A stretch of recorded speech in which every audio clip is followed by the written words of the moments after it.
Hi everyone, this is Macy McNutt and this is my historical movie analysis project for History 1302 with Professor Jordan O'Connell. For my project, I chose to analyze The Grapes of Wrath.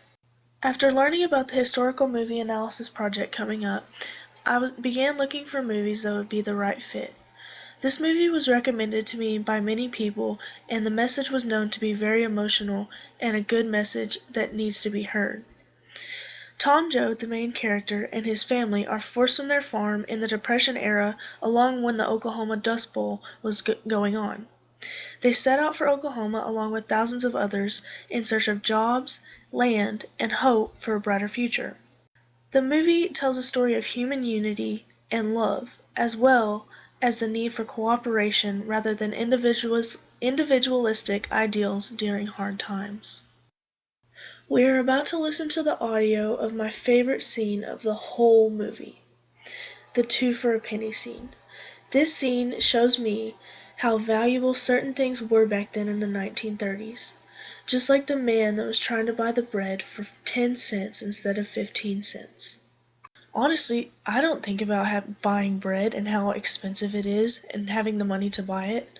It's just something that I go buy at the store. This movie truly opened my eyes to what life has to offer and how blessed I am to live in America today. What kind of pie you got? Banana cream, pineapple cream, chocolate cream, and apple. Cut me off a hunk of that banana cream and a cup of java. I get 2. 2 it is. Seen any good etchings lately, Bill? Well, this one ain't bad. A little kid comes late for school, and the teacher says, Jesus. Could you see your way clear to sell us a loaf of bread, ma'am? This ain't a grocery store. We got bread to make sandwiches with. I know, ma'am.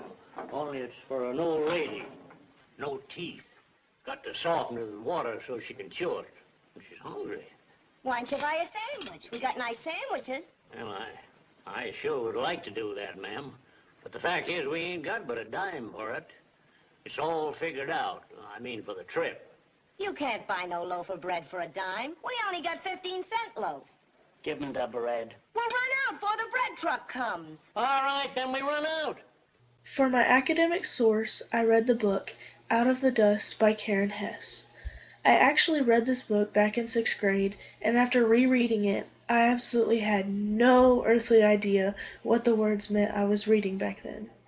The diary Billie Jo had wrote herself during the hard times of the Dust Bowl and the Great Depression were so heartfelt and emotional, this book literally brought tears to my eyes and explained the meaning of struggle a whole lot more clear than what I had imagined it before. Another academic source I used for my project was an excerpt from Anne Marie Lowe's diary during the Dust Bowl. She was a member of the farming family in North Dakota. I'm going to read one excerpt from her long diary that hit me really hard when understanding the hardships these families went through. On April 25, 1934, on Wednesday, she wrote, "Last weekend was the worst dust storm we have ever had. We've been having quite a bit of blowing dirt every year since the drought started, not only here but all over the Great Plains. Many days this spring the air's just full of dirt coming, literally for hundreds of miles. It sifts into everything. After we wash the dishes and put them away, so much dust sifts into the cupboards, we must wash them again before the next meal. Clothes in the closets are covered with dust. Last weekend no one was taking an automobile out for the fear of ruining the motor. I rode Rowaney to Frank's place to return the gear.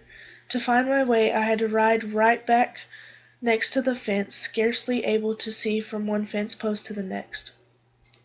Newspapers say the deaths of many babies and old people are attributed to breathing in so much dirt."